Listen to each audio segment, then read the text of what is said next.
norte de Canadá, invierno de 1892.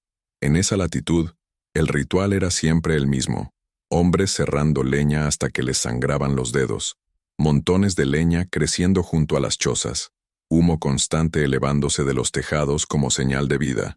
Allí, sobrevivir al invierno no era una elección, era una carrera contra el frío. Fue en este contexto que Elias Drummond, un viudo, recién llegado y solo, hizo algo que nadie pudo comprender. Mientras la comunidad reforzaba muros, sellaba ventanas y almacenaba combustible, él hizo lo contrario. No taló ni un solo árbol. En lugar de eso, desapareció en el flanco rocoso de una colina y comenzó a cavar. Los vecinos observaban en silencio. Algunos rieron, otros negaron con la cabeza. No sobrevivirá al primer mes, dijeron. Sin leña, sin chimenea, sin cabaña visible. La temperatura ya estaba bajando demasiado rápido para cometer errores. Cuando la primera gran nevada se formó en el horizonte, espesa, pesada, definitiva, una pregunta empezó a circular entre ellos. Baja, inquietante, imposible de ignorar. ¿Cómo podría un hombre enterrado en piedra pretender enfrentarse al frío que mataba a los hombres dentro de casas de madera?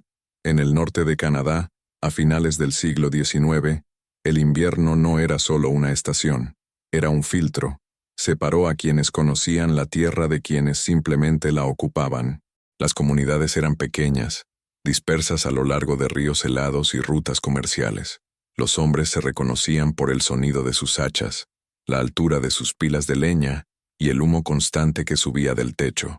Una cabaña sin humo era motivo de preocupación. 2 noches sin humo, una advertencia. 3.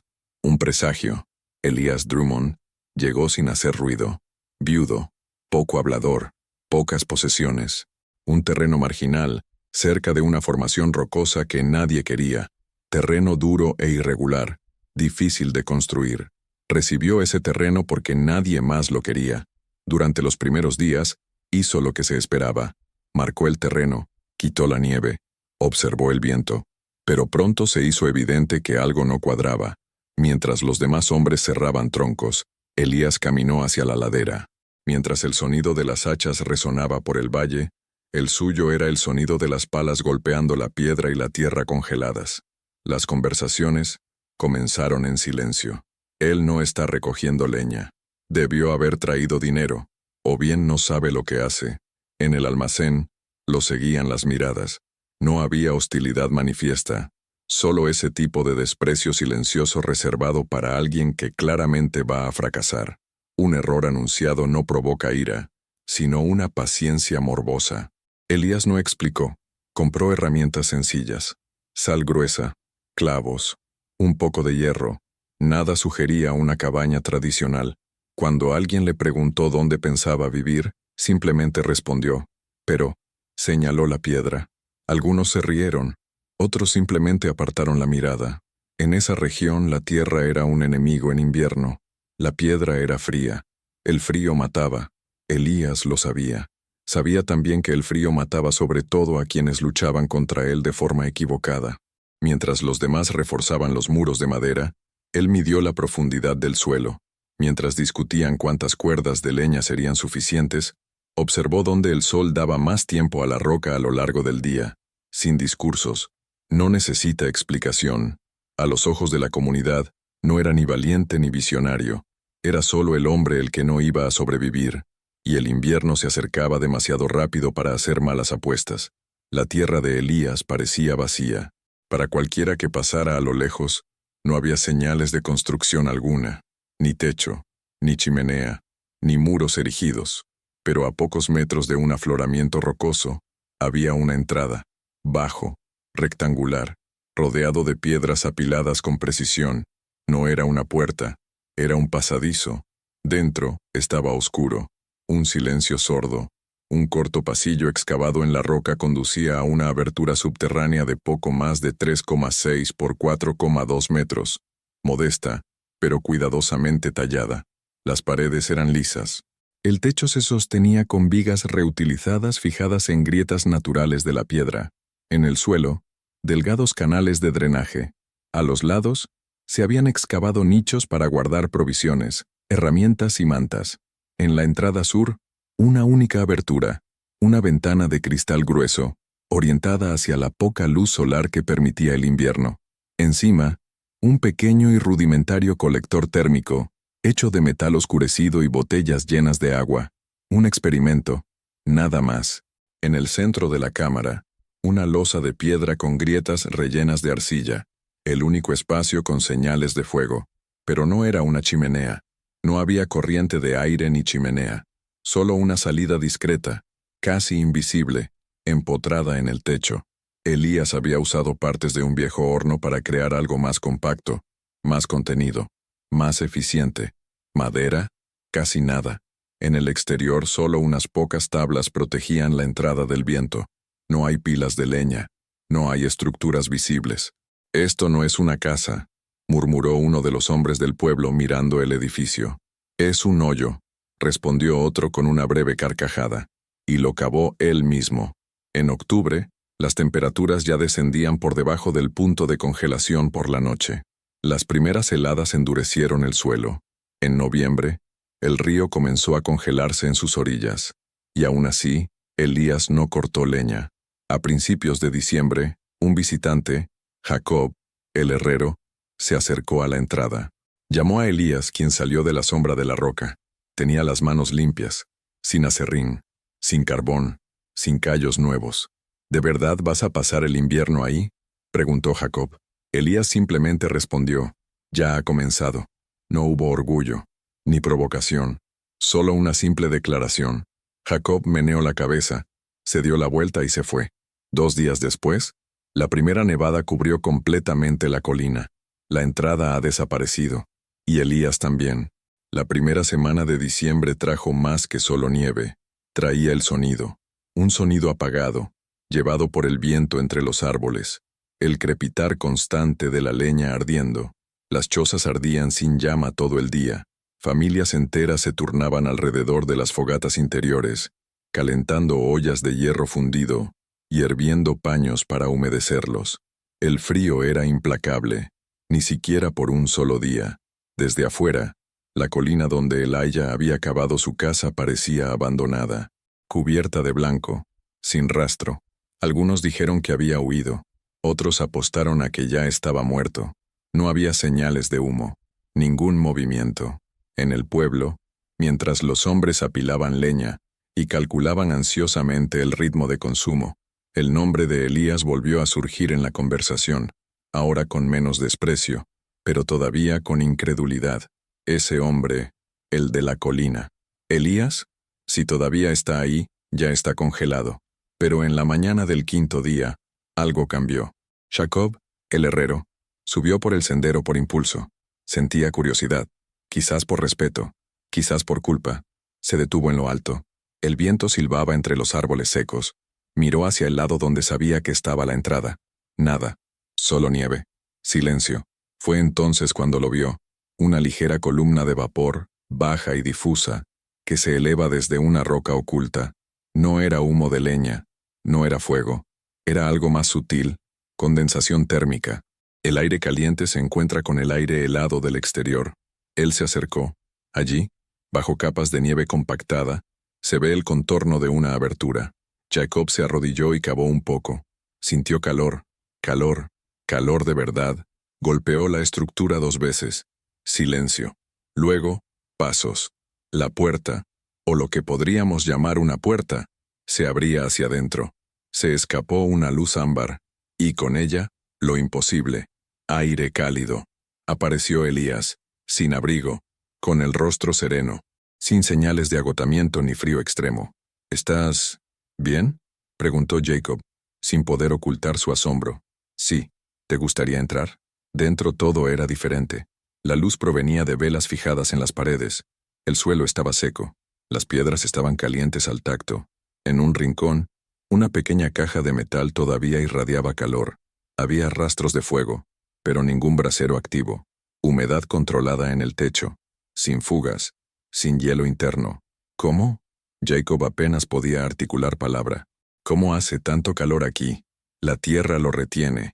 El calor permanece. Elías dijo esto simplemente como quien describe el clima, sin vanidad. Hoy llegó a 30 grados. Ayer, 29. Depende de la humedad. Jacob tocó la pared. Estaba caliente. Piedra caliente. Se quedó allí otros 2 minutos en silencio, observando, sintiendo. Antes de irse, lo único que alcanzó a decir fue: «No le dije a nadie que vine». Elías simplemente asintió. Durante el descenso, Jacob no estaba muy seguro de lo que estaba sintiendo, pero sabía que esa noche quemaría más leña, y aún así, dormía con el viento entrando por alguna rendija. 2 semanas después, el invierno apretó sus garras. La temperatura bajó 12 grados en 3 días. Vientos cortantes azotaron las laderas de las colinas, abriendo grietas y hendiduras en las chozas. En el pueblo, las familias comenzaron a turnarse durante la madrugada para mantener las hogueras encendidas. La leña ardía más rápido de lo esperado. Estaba húmeda y demasiado verde. El crujido de la madera dio paso a un humo denso y poco calor.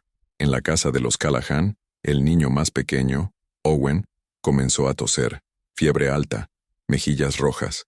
La madre, desesperada, intentó calentarlo con mantas, pero el frío parecía emanar del mismo suelo. «Nos estamos quedando sin madera», dijo el padre mirando fijamente la pila que se encogía. Al día siguiente, uno de los hermanos de Owen salió temprano en busca de ayuda. Fue de cabaña en cabaña. Todos decían lo mismo: «Estamos en nuestro límite. Si lo dividimos, nadie logrará pasar de la semana». A última hora de la tarde subió la colina. Era la última opción. La entrada de la cueva estaba casi oculta por la nieve acumulada. Él llamó. Una vez. Nada. Llamó de nuevo. Elías abrió la puerta. Un pañuelo le cubría el rostro, y llevaba guantes en las manos. El niño tartamudeó. «Es mi hermano, está enfermo. No podemos calentarlo. Mi padre dijo que ya no hay leña». Elías escuchó. No dijo nada. Él regresó adentro. El niño dudó. Pensó que lo ignorarían. Pero entonces, Elías reapareció con una pequeña jarra de hierro. Dentro, piedras negras. «Esto te mantendrá caliente durante horas. Llévalo siempre contigo». «Pero, ¿qué pasa con la madera?». Elías señaló el frasco. «No es madera». El niño corrió escaleras abajo. Esa noche, Owen durmió por primera vez sin temblar. A la mañana siguiente la fiebre había bajado. Las piedras todavía estaban calientes. En el pueblo nadie sabía qué pensar. Se mencionó la palabra carbón, pero no tenía sentido. Nadie tenía carbón, a excepción de Elías. Pero no estaba quemando carbón, lo estaba utilizando como fuente de calor. Piedras calentadas y enterradas, liberando calor lento y continuo. 2 días después, el padre de Owen subió las escaleras.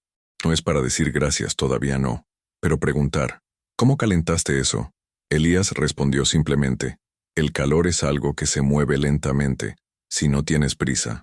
Era la primera vez que alguien del pueblo se detenía a escuchar sin burlarse, pero no sería la última. El final de diciembre trajo algo que ni siquiera los residentes más antiguos del pueblo esperaban: una doble tormenta de nieve. 2 frentes fríos sucesivos se acumularon sobre la región como un puño cerrado. El cielo permaneció gris durante días. La nieve no paraba, y el viento, ese viento seco y cortante que parece soplar desde el interior de una cueva, no daba tregua. Algunas de las chozas comenzaron a derrumbarse. El techo de la familia Moreau se derrumbó el segundo día. La leña de la familia Richter quedó inundada después de un problema con el sello lateral. En la casa de los Grayson, la hija del medio tuvo un ataque de asma en mitad de la noche. El aire era demasiado seco y el frío demasiado húmedo. La gente empezó a entrar en pánico en silencio.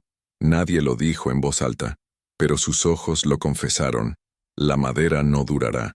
Fue entonces cuando Hughes, uno de los críticos más acérrimos de Elías, tomó una amarga decisión. Subió la colina. Esta vez no fue por curiosidad, fue por necesidad. Al llegar encontró la entrada despejada. Elías ya había excavado el acceso, reforzándolo con piedras para el drenaje lateral. Cuando llamó a la puerta, ella la abrió casi inmediatamente. Elías lo reconoció. No dije nada. Vine. Hughes hizo una pausa. Tragó saliva con dificultad. Vine a preguntar si... Se esforzó. Si me permites ver cómo construiste esto. Eso fue todo. Sin orgullo. Sin andarnos con rodeos. Un hombre que se burlaba de pedir aprender. Elías asintió. Hizo espacio. Hughes entró. No podía creer lo que estaba viendo. La temperatura en el interior era constante, entre 29 y 30,5 grados. No había fuego activo, solo calor almacenado, que circulaba por piedras y canales termales enterrados bajo tierra. Elías señaló la esquina de la cámara. Allí se dispusieron filas de piedras en ciclos de calentamiento. Un conjunto se calentaba durante el día y otro durante la noche. No era un sistema complejo, era consistencia. Hughes caminó en silencio, observando los detalles. Las capas de aislamiento se realizaron con lana compactada y arcilla seca, aberturas mínimas para ventilación controlada, utilizando la propia masa de la tierra como escudo contra la pérdida de calor. Cuando se fueron, Hughes se detuvo en la entrada. Él respiró profundamente. A este lugar lo llamé tumba, dijo, sin mirar directamente a Elijah. Y aún puede serlo, respondió con seriedad. Si se hace mal, silencio. Hughes extendió la mano. Elías dudó, pero la estrechó. Fue la primera alianza real entre el pueblo y el hombre al que habían juzgado loco. No es una amistad, no es un acuerdo. Respeto.